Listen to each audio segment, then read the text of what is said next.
That's him? Yeah. Oh, man, that's a loss. Yep. Okay, is that Dorothy in the car? Tina's here and Dorothy. Yep. I see a Okay. wave. I think, yeah, Dorothy Yes, I'm right here. Okay. lost my pen somewhere between here and there. Okay. Well, want me to go find it?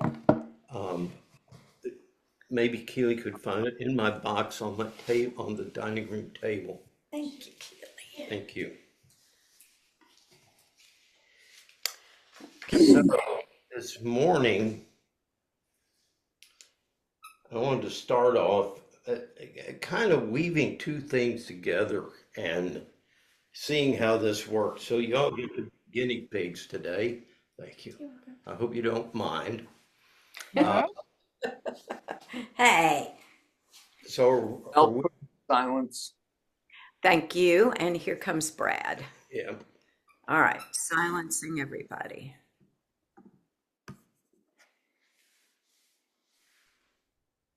so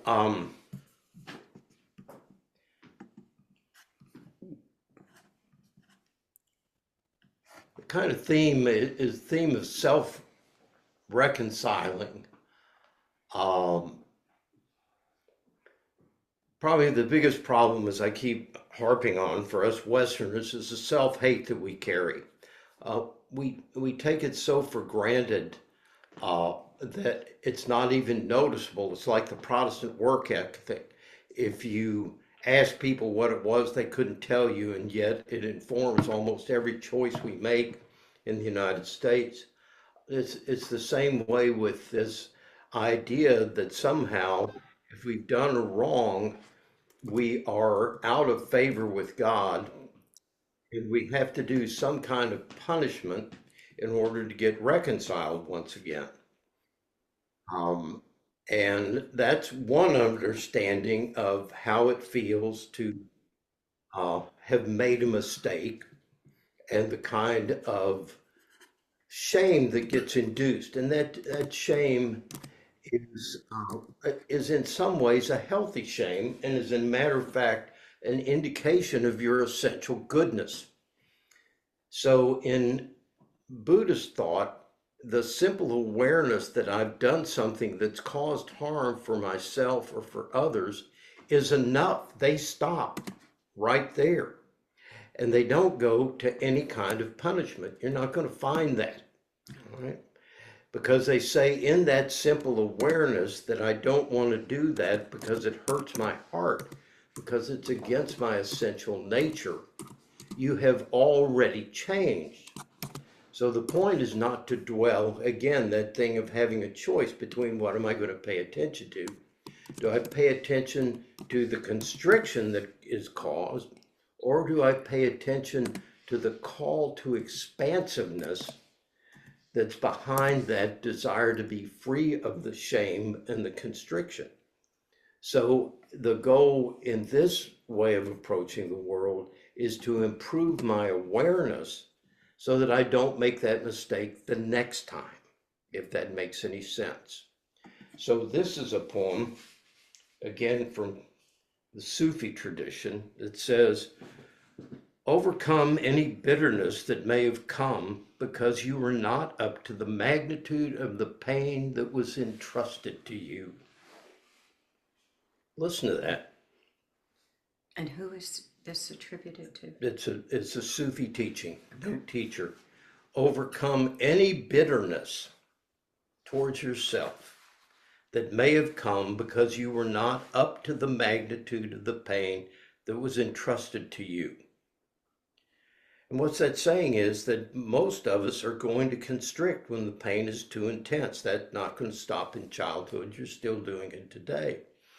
But the goal becomes opening up as quickly as possible, not sitting and shaming yourself for that, continuing to shame yourself. They say, like the mother of the world who carries the pain of the world in her heart, each of us is a part of her heart, and therefore endowed with a certain measure of cosmic pain as well. So what's that suggesting is that not only are we constricting and not up to bearing the pain of our daily lives in our interactions with others, but also that we will constrict against the world pain, the pain we see around us, the pain we see other people inflicting on each other and on the earth. So we're so good about feeling guilty because I'm not doing something about the environment. I'm not doing something about racism. I'm not doing something about sexism. I'm not doing. It's not the point, folks.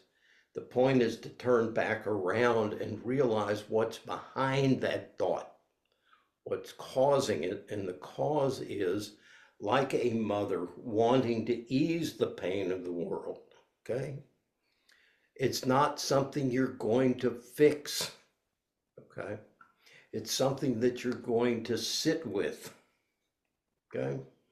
So when your child is in pain, what do you feel the impulse to do? You feel the impulse to hold, to soothe, okay? And there is built into us that automatic response to that feeling of arms around us that represents the womb. That's why wrapping and heavy blankets and all that stuff, swaddling, works in therapy in terms of getting us back to safety, because we feel that pressure of the womb around us again, and that was safety. And we hear the heart, we feel the breathing, and the body just goes back to safety. Well, that image of being held works even if you don't have a physical presence to hold you, okay? And that's the beauty of the brain, is not only like with a traumatic memory, do you remember all the feelings and the sensations associated with the trauma? The same way, when you remember that feeling, your body responds as if you were being held. So we're going to do two things today. We're going to do first a meditation on self-forgiveness. Whatever you're beating yourself for, I love Ralph Waldo Emerson. He says, be finished with today. No doubt some foolishness has crept in. Okay, I love that. Some foolishness has crept in. Otherwise, I know you weren't up to it. I know you didn't do 100%. I know things went wrong that you didn't anticipate. Leave that. Let that stay in yesterday. Okay. Let's start off fresh today. So we're going to do that kind of whatever's blocking your heart towards yourself. All right. Now, why did the ancients interpret that as estrangement from God? Okay. Let's go one step further. They interpreted it as estrangement from God because there is a separation that happens when you shame yourself. But the separation isn't from an external God. The separation is from your essential self. You're focusing on the wrong part of you. A child, look at Juniper. Mm-hmm. Juniper has absolutely no fear of loving me. Where's Bart? Where's Bart? She's enthusiastic. She's curious. She's going out. That's the way we were. We knew we were worthy. You know, look at me. Love me. We just presented ourselves to be loved by the world. We had to be disabused of that, okay? We got taught self-hate. You aren't born with self-hate. And the self-hate causes you to now be at war with yourself and focus on the non-essential aspect of who you are, which is your thoughts, your feelings, your behavior, instead of focusing on your own divinity. So in reconciling with yourself, with stopping the self-hate, it allows that divine nature that's your true identity to begin to emerge, okay? And when we're willing to let go of the constrictions of the heart and soften back into that embrace of life, the dividing line between me and the world begins to dissolve. And that's what reunion, that's what it's about, okay? We're being reunited with the most essential part of ourselves. We're always in therapy trying to find these parts of ourselves. Really? Okay? Why not go for the divine part of yourself and try and find that? So that's what we're going to play around with today, okay? So the yoga teacher in me hears you say that this is the practice of ahimsa, which is the one of the 8 limbs of yoga, nonviolence, Nonviolence towards self. shaming, and blaming yourself is a violent act toward yourself, Right. according to the yoga teachings. And it all starts there. Yeah. And it's hard for the people that I see when I hear them beat up on themselves. It's really a form of emotional cutting. It inflicts pain. It feels some ease and measure of your pain, but it's still destructive and self-harm. So it's not okay. It's not okay. Even if you've been taught that, it's still not okay. So let's unlearn that some today. Okay? All right. Now the problem is I also got in here without my watch. Is it on the charger? I think it's on the charger. Okay. It's somewhere. Okay, have you got a timer on it? Okay, we got one, sugar. Okay, could you set the stopwatch on? I can set mine. Okay, I'll just take it. It's smart and it just records my workouts for me, and I'm dumb and I don't know how to. That's okay. All right, so everybody go ahead. Close your eyes if you want. Listen to the bell, let the bell and the vibration, the continuous sound invite you to stay in the present moment.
Using the in-breath to begin to draw your awareness into your heart.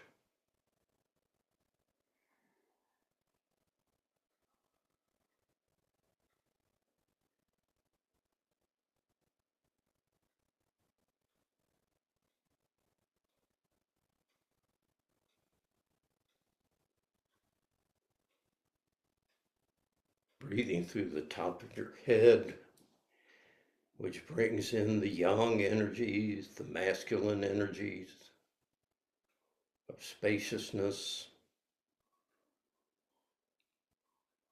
of light.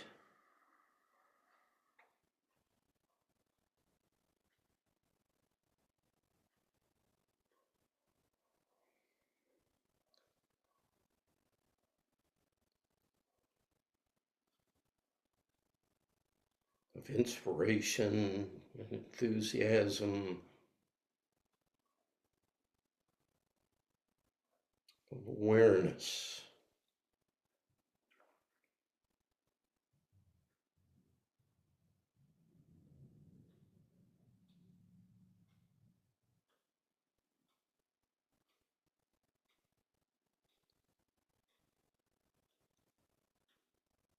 And drawing that light into your heart,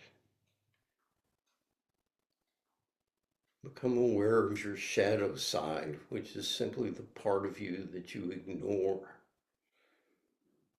or don't allow to enter fully into your awareness.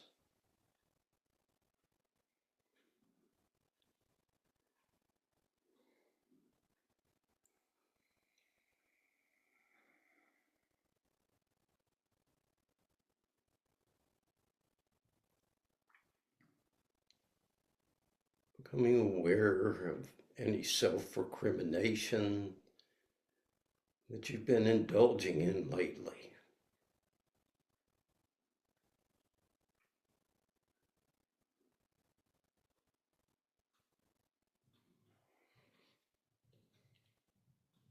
Repetitive patterns of self-judgment,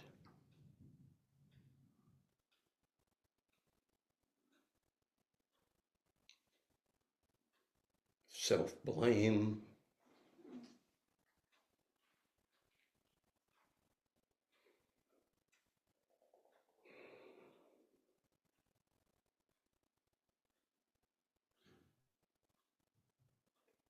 of long-standing patterns of things that you've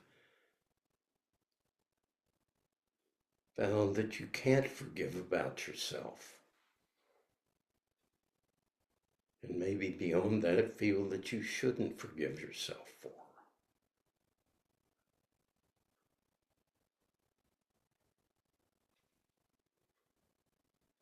And as you approach these places,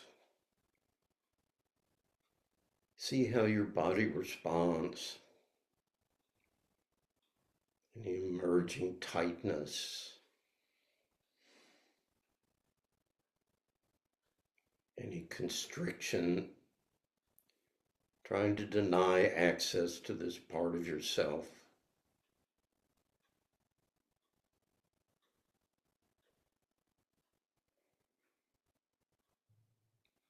Noticing any emotional responses, any self-disdain, shame.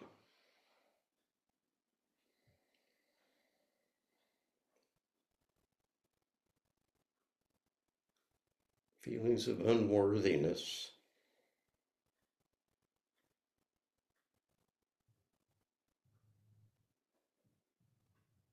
And if they emerge, breathe this light, this spaciousness into those places. And begin to allow the energy that's been trapped to dispel by softening, realizing that your resistance to it is keeping it in. And self-forgiveness is simply a matter of letting it go. No longer fighting it. No longer listening to it.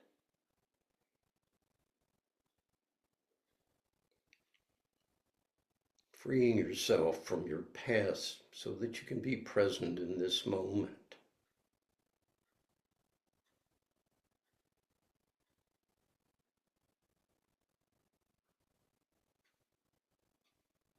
As the light and the spaciousness comes in, begin to imagine those energies as smudgy darkness.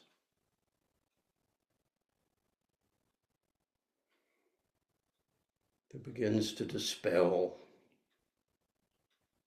as you exhale.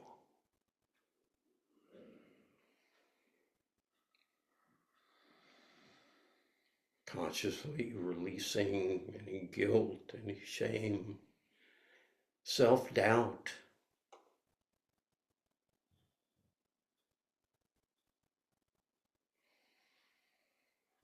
Thoughts of unworthiness, blame,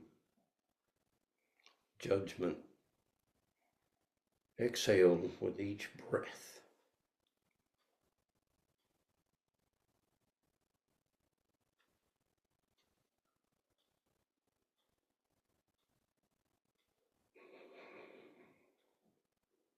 Breathing in the light and compassion of your own true nature into your own heart.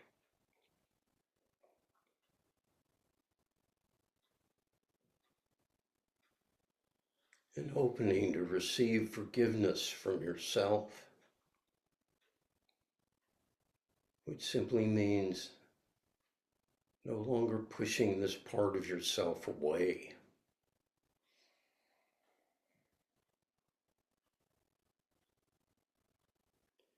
This is what Jesus meant when he said a hand severed from the body is an ugly thing.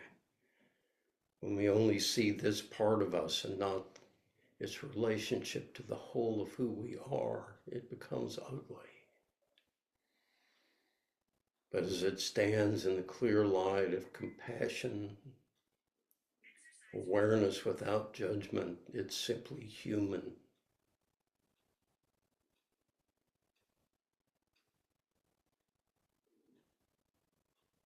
And how can I be compassionate towards the world if I can't be compassionate towards my own humanity?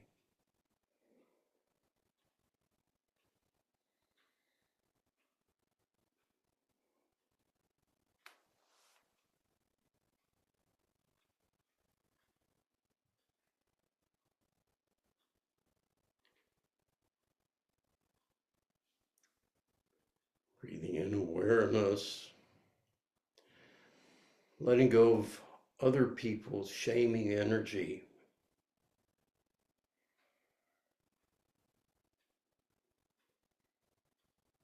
Which unwittingly we trap in our bodies when we clench against it. Other people's anger, other people's fear that causes us to close. Softening the heart, opening and releasing all those energies.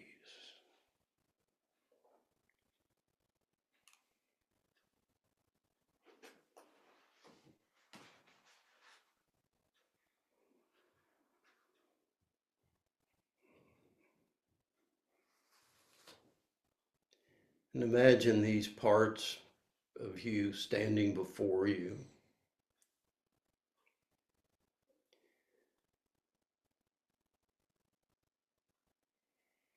Seeing the parts of yourself that stand in need of forgiveness.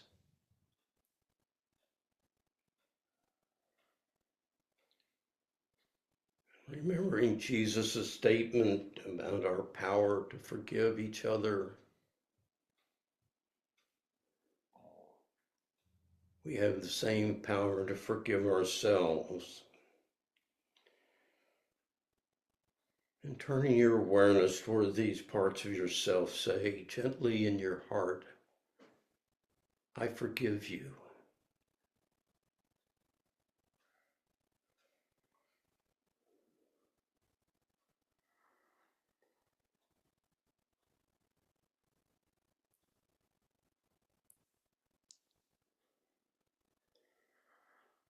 I feel how painful it is to put you out of my heart. And I forgive you.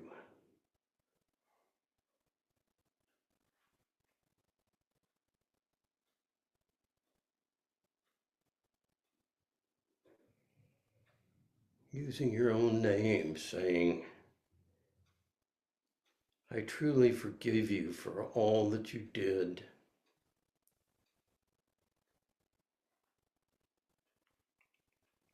Out of your beginningless hatred, greed, and ignorance, through what you did in actions, thoughts, words, whatever you failed to do, I forgive you.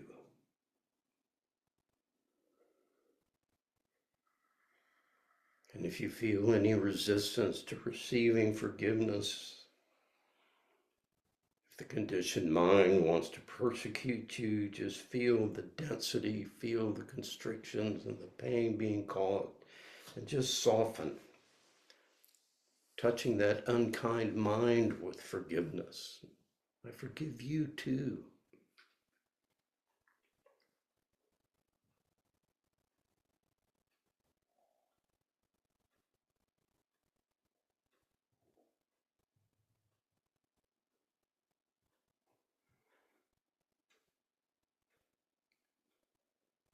And I allow you back into my heart.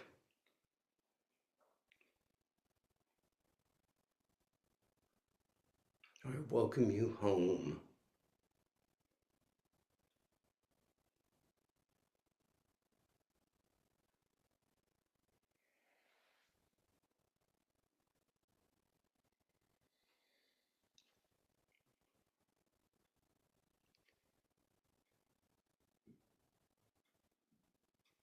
Like the prodigal son, having the courage to let go of his shame. Let go of your shame and go home and receive abundant life again.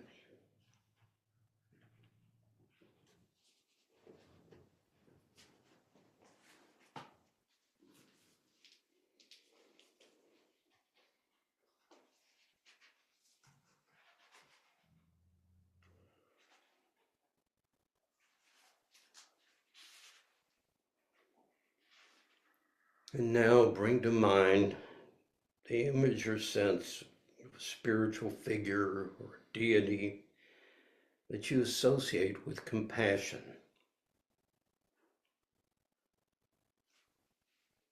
You may see the face of your grandmother, or a dearest friend, of the Virgin Mary, of Kuan Yin, or Christ, or an all-merciful God.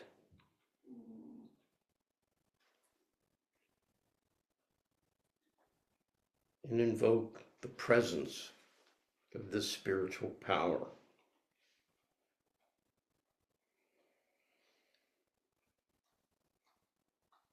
Developing a felt sense of their presence in front of you.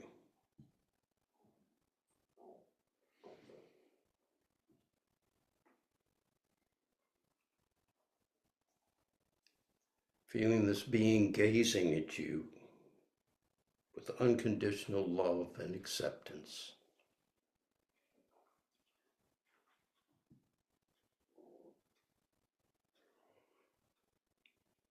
Looking into eyes that regard you with understanding.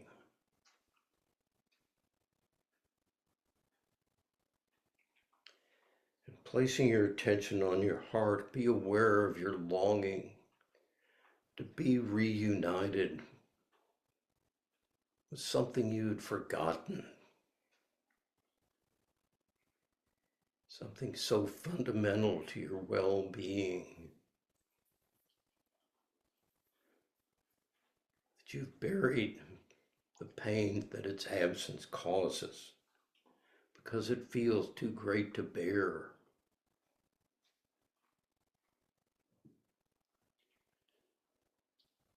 And realize that the answer to that longing is standing in front of you.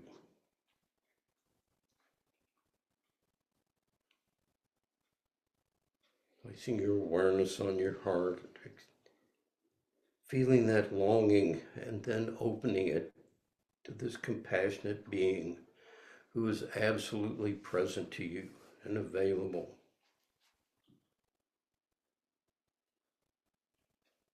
Wanting only to be here with you now and to share their love and joy.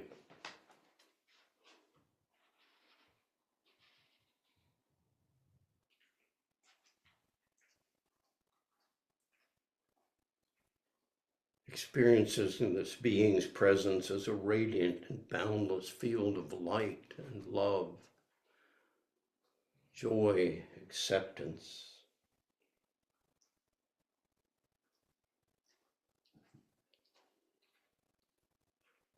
And feel that light expanding, wrapping you, enfolding you.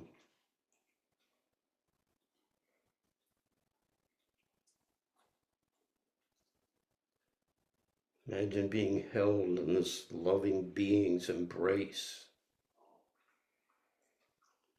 And allow yourself to fully surrender, realizing that the only thing that has separated you from this love and joy is your own fear and anger and self-judgment.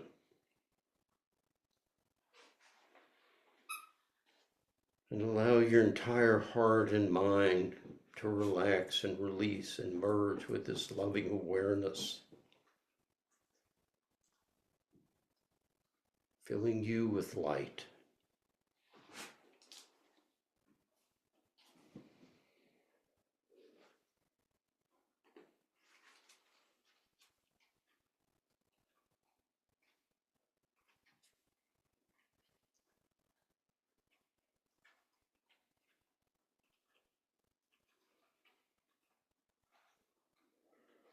Breathing in the light, breathing out all resistances, all judgments, all pain.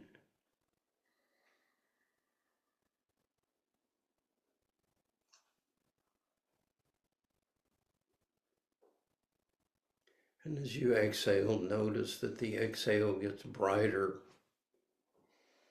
As you release the darkness, your heart becoming more spacious, more filled with light and compassion, with joy.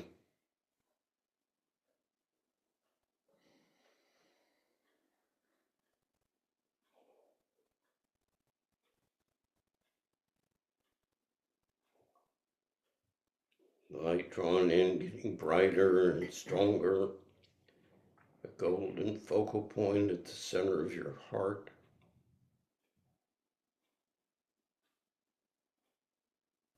And again, with that feeling of confidence, that feeling of agency, of capacity to face not only your shortcomings, but the shortcomings of others, and still stay open.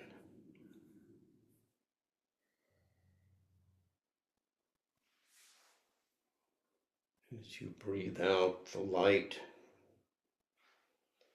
imagine sending it to all beings who at this moment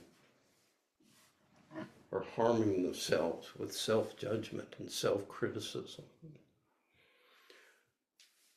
who are harming others in their ignorance of their own pain.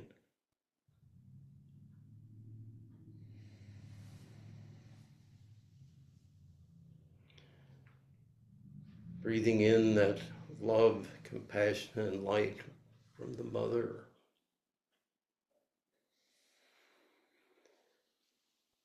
Letting it soften and heal you, and then share that healing with the world. Bathing all beings in the earth in light and love and joy.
So the importance of this practice is that when we first start a spiritual journey, we're unconsciously dysfunctional because the shadow side is hidden from our awareness. As we begin to bring our awareness towards ourselves, we become aware of this kind of dysfunction. So we become consciously dysfunctional. And this is where we start to feel like Paul, things I don't want to do, I do. And things I want to do, I don't do, and there's no health in me. Well, that's not true. There's an infinite light within you that's the source of health and healing, but you're alienated from, okay? So we go from being conscious of this dysfunction, instead of going to war with it, we love it. We forgive it, okay? And instead try to focus on being consciously functional, or as the Buddhists would say, more skillful, okay, in our behavior. And then the more we become consciously functional, the more that will become unconscious, and that becomes the effortless action. Consciously functional, no longer have to think about it, no longer have to will it. It simply flows from my being. So it's a beautiful little play from unconsciousness to consciousness, from a little bit of struggle to integrate and having to be aware and hold that seat, to it becoming a part of the way our brain functions, and we gain in ease. So this is why, again, I'm using a lot of Christian symbolism today. I realize, and I hope that doesn't offend those of you who don't embrace that system, but it's still a part of our heritage for most of us, were these kinds of thoughts. And now I lost my thought. So there. So And it's a practice. it's a practice. It's a practice. Okay. And it's not something to beat yourself up with. That's the point. There is no effort in meditation. There is no judgment in meditation. All right. And I know Matthew's going to jump in with some non-dualistic question like, so why do we seek an end to happiness if there is no good, if there is no bad? Why do we seek an end to our suffering? And the answer is simply because of skillfulness. Because to be in suffering is simply not skillful. It doesn't make you better. A person who can meditate and doesn't suffer is not better than a person who does suffer. That's not a value statement, but they are more skillful because they're not wrapped up in an unconscious kind of narcissism.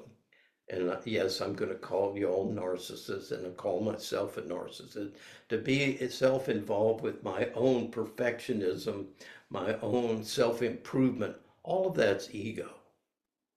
Okay. And there's not really a lot of room for ego in meditation either. So that's what I've got today. What y'all got?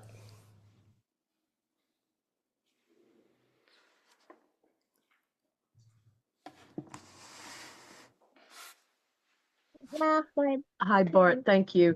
I wanted to go ahead and say good morning. This will be my last Saturday with you. I'll be in Australia next Saturday. And so I won't be able to log in. I will be listening to you over the recordings. But it's been really nice to have distractions during meditation because rarely is life ideal to center yourself. Yep. And the places I want to center myself is in the midst of chaos, when I am feeling chaotic. So it's really nice to have a practice like this that's just that I can still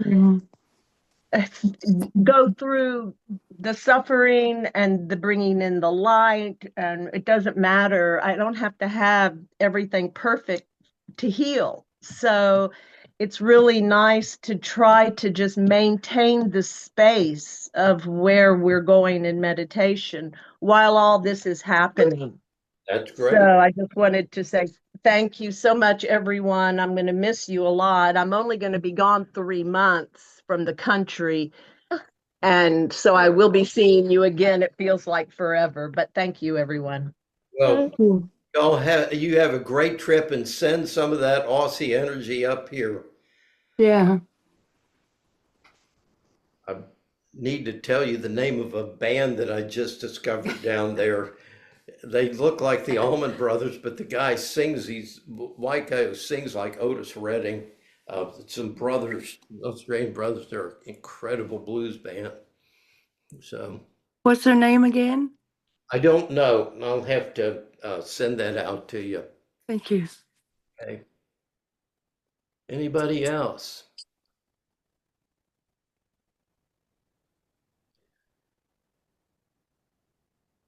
So I don't know if this kind of imagery of self-reconciliation is works for you all. Uh, is it useful at all as a tool?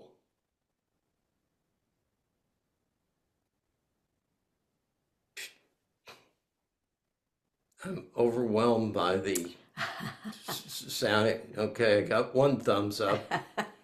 I want to say that this is kind of where I've been, you know, trying to love myself kind of thing. And I'm feeling it. I mean, it makes me love everybody else. And I'm not just trying, it happens. And I'm sure a lot of this has been, just sticking with listening to myself and to whatever else I'm getting. I mean, I even like my job right now. Oh my God. Don't make everybody else feel jealous. Well, I feel that meditation is the perfect place to practice this because it's an awareness. Mhm. It is a mindfulness of whenever those thoughts of shame or blame or unworthiness, any judgment that comes up. Okay, there it is, but we can be aware of it. Yeah. And step back and say, okay. Exactly. And apropos what Julie was saying, there's so much that we treat that as a distraction, okay? Or we don't even allow it into our awareness that we're doing it. Right. We'll trance out and go somewhere else and then realize, where did I go? So yeah, exactly. It's the perfect place to do it. Yep. And it's going to reveal itself, people. That's what I'm encouraging you to understand.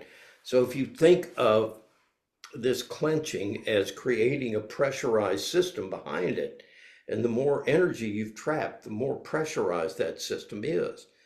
So when I worked in the oil fields, if you took, there'd be a 2-inch piece of pipe with a valve on it, and there'd be thousands of pounds of pressure built up in the gas that was coming up through the pipeline, and you'd have to bleed it off or it would blow the pipe out of the hole. So you're sitting there going, trying to open the valve, but protect your ears because it created a vacuum so intense it'd blow your eardrums out because the pressure in your head would be greater than the pressure outside. So you're doing this, and just a horrible roar.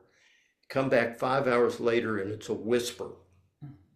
Pressurized system, it's always going to be more intense when it starts. Okay. Now, this is also the time when you have the least skills to deal with it. Okay. So it's going to kick in all your defenses. So they're going to come up. So you're going to have these intense emotions that you've not wanted to face that are down there happening at the same time that the judgmental mind is still intact, judging you for everything that you're looking at. So holding your seat with compassion. Okay, keep softening your heart. So you can either look at this as a horrible thing and pack up your cushion and go home, or you can think of it as a great opportunity, as Judith, to handle these distractions, to maintain awareness, to have all of this stuff in front of you and still stay open.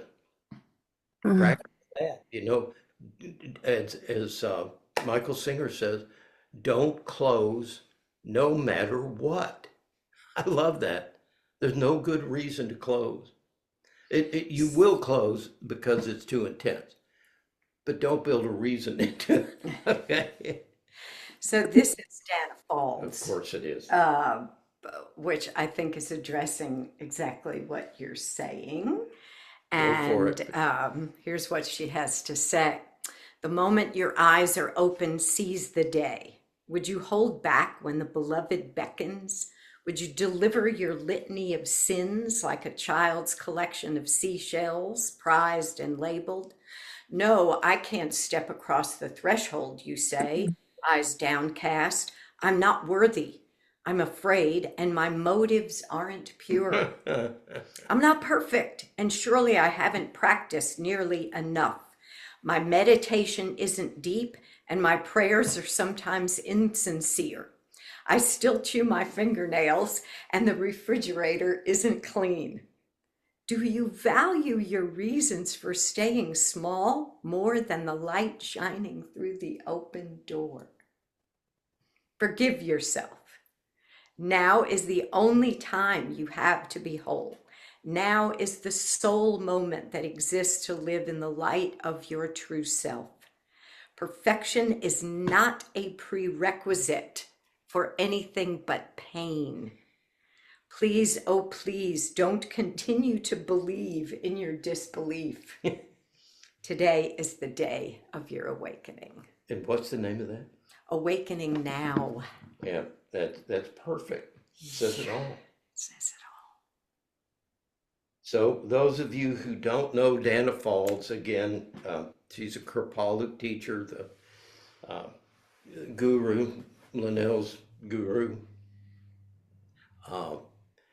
And his very name, Kripalu, means compassion in Sanskrit.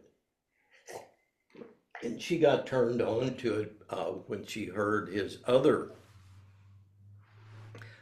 quote, which is probably his most famous quote. My beloved, break your heart no longer. Every time you judge yourself, You break your own you heart. break your own heart. Okay. Yep. May I say something, Bart? I don't know. You certainly may. See, right there, I was asking your permission to I know. be me. And I was being an asshole, so I know, and you're the only one that can be the a-hole to me. I mean, in forgiveness, but understanding, but this is going to be, this subject area is going to be hard for me to do by myself. I can't do it. I've tried to, on that vein, I've not successful. So I think I'm going to have some group, like a retreat or something, or, I'm going to be heading back to Shreveport, but something to help keep me focused in it, because it's like I'm sitting on a pile of burning coals or something. I can't do it. Shame was a big deal I was raised with, and I can't, having a hard time getting past it. Just with practice and awareness, it'll grow on me, as you say. But I need to speed it up some if I can. And just to say, and this is a bigger topic than we can get into right now. I've had a lot of discussions lately with other people like Robert Smith. We're attempting to network a bunch of Buddhist meditators down here in the South.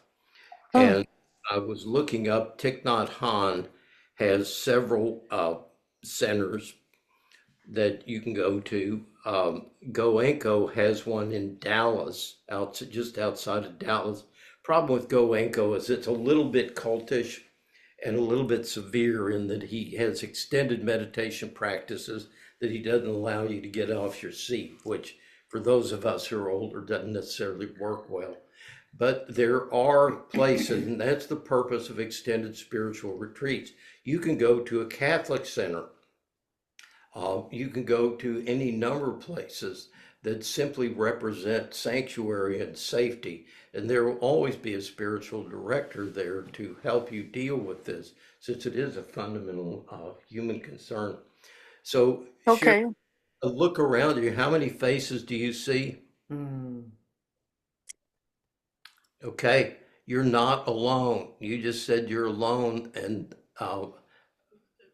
don't be blind to the presence of these people around you right now. So that's maintaining a myth of separateness, because you're already on this journey with me and have been for years. And these people are your fellows and are here supporting you right now. So Yes. the song Thank is, you. and so embrace that, take that into your heart. Anybody here feel like after Sherry's revelation, we need to kick her out and say she can't come back? Or do you Thank think you. we love you? We see you. We don't judge you. Now take it to heart, honey. And if I could just add to that, that is what a Sangha is all about. We are all on this journey together. We just are at different stages of the journey because some of us started sooner than others, but we're all in it together.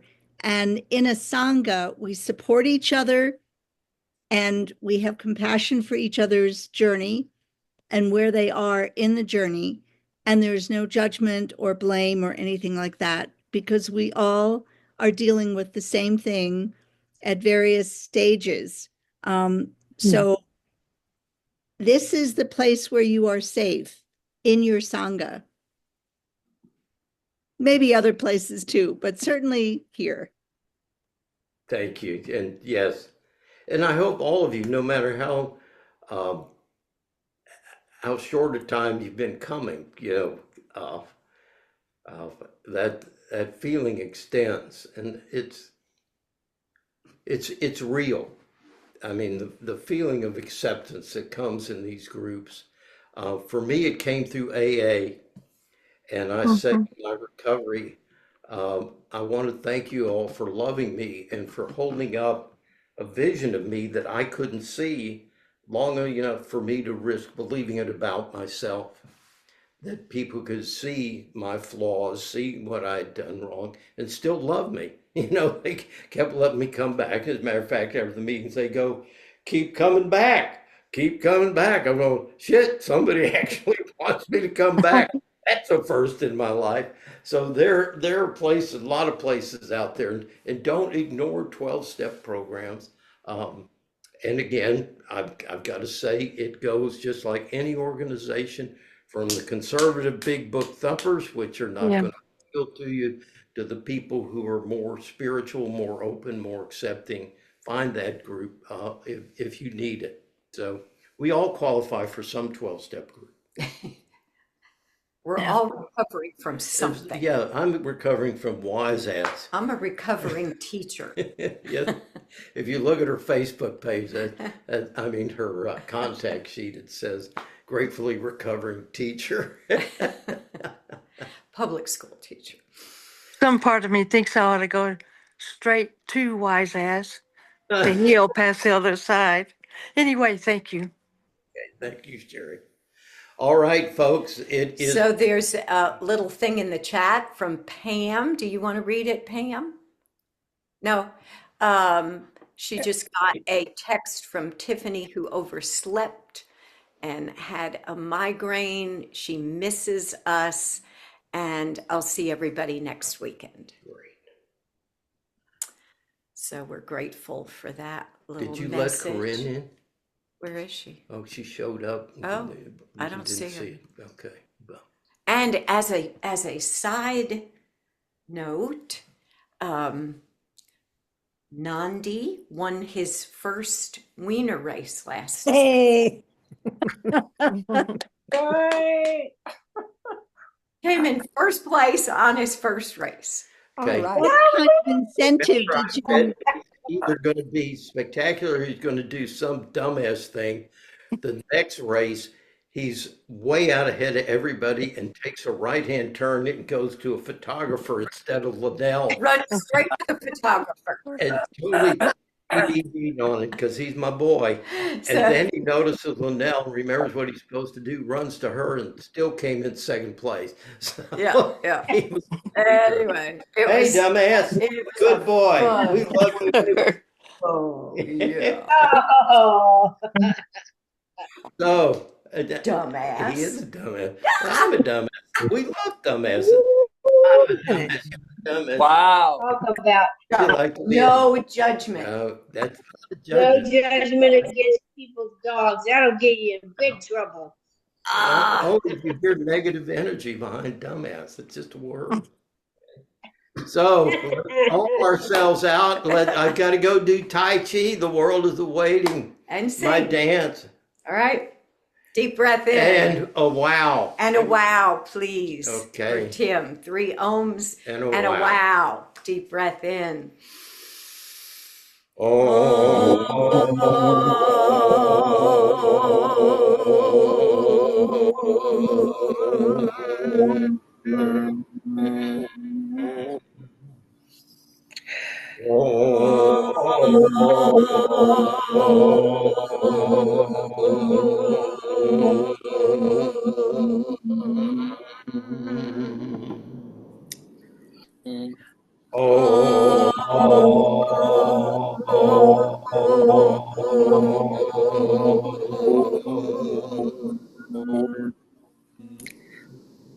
Wow. Wow. Tim. Wow. Hey, buddy. Glad you could join us. Have a great week, Yay. everybody. Love you. Take care. Next week. Bye. Got that all.